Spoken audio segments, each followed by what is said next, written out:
Hi everyone, this is Sam with the Wine News in 5. Today I'll discuss protests in Georgia, new Premier Crus in Burgundy, the OIV's new numbers on global wine production, and proposed excise taxes in South Africa. First up, protests in Georgia. Julia Harding was in Georgia this past weekend when nationwide protests that began after Georgia's most recent election intensified after the government suspended accession talks with the European Union.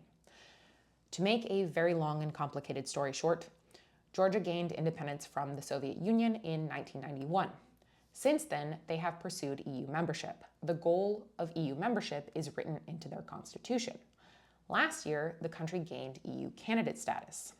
This year, at the end of October, the country held elections. The Georgian Dream Party, which is an anti-Western, pro-Russia party that was founded by Georgia's wealthiest individual, Bidzina Ivanishvili, who made his fortune in Russia, won the election.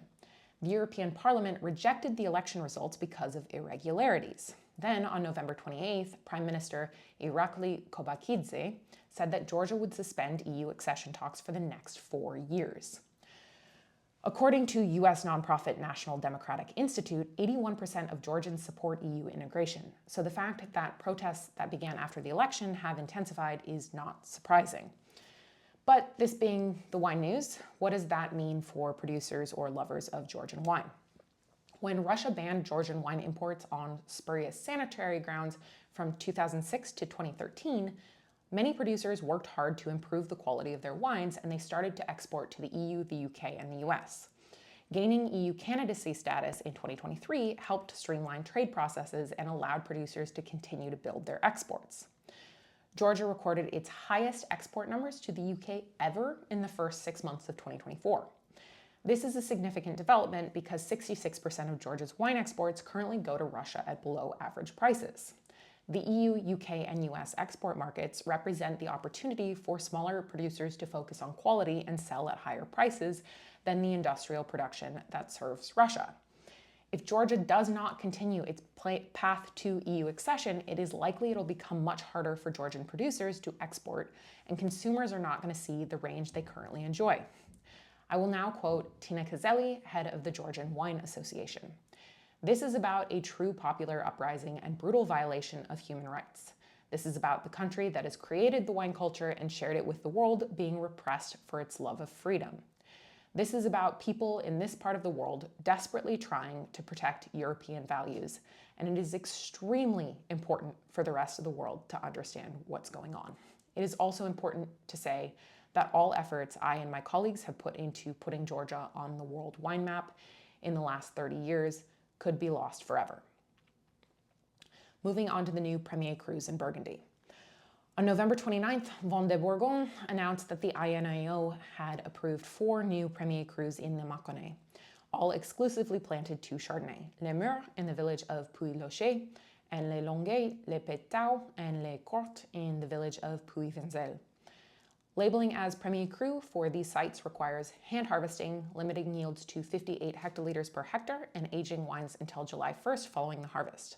Also, for the first time in Burgundy, labeling with these Premier Crus requires that a producer farm without herbicides. There are now 26 Premier Cru vineyards in the Mâconnais. There are not any Grand Crus, but you can find a number of tasting notes from producers who make wines from the newly minted Premier Crus in our database.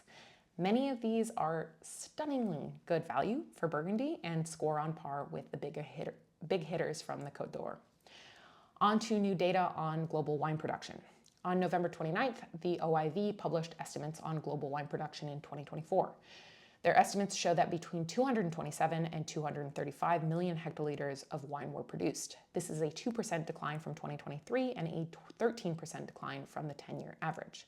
If production numbers are confirmed to be within this range, this will be the smallest global wine production since 1961.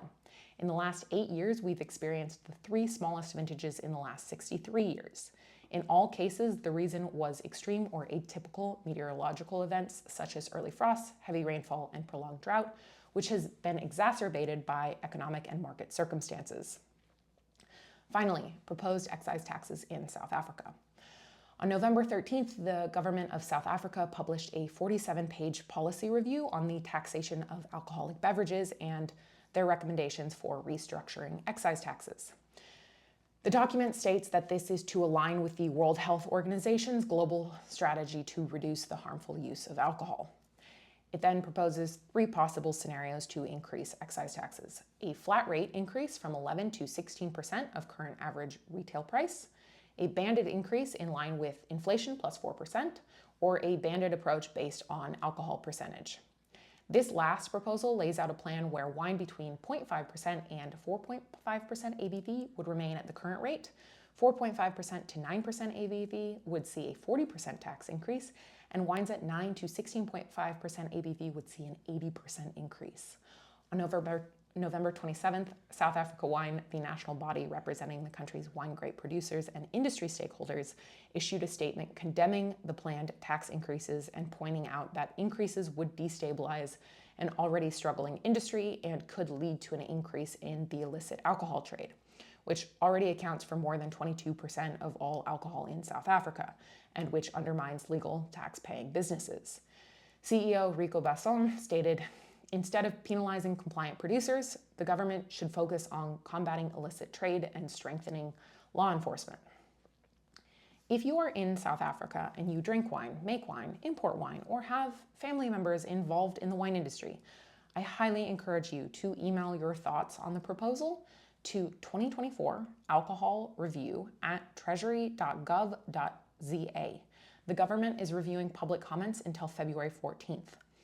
For what it's worth, my personal opinion is that inflation plus 4% is fair, but an increase of 80%, which covers virtually all wine that is not de-alcoholized, would eviscerate the wine industry. According to South Africa Wine, 43% of the industry currently operates at a loss. 3% breaks even, 46% is low profit, and only 8% is considered profitable. That's all for this episode of the Wine News. If you enjoy this newscast and you'd like to see it continue, please subscribe to jancesrobinson.com. And if you have breaking news in your area, please email me at news@jancesrobinson.com. Thanks.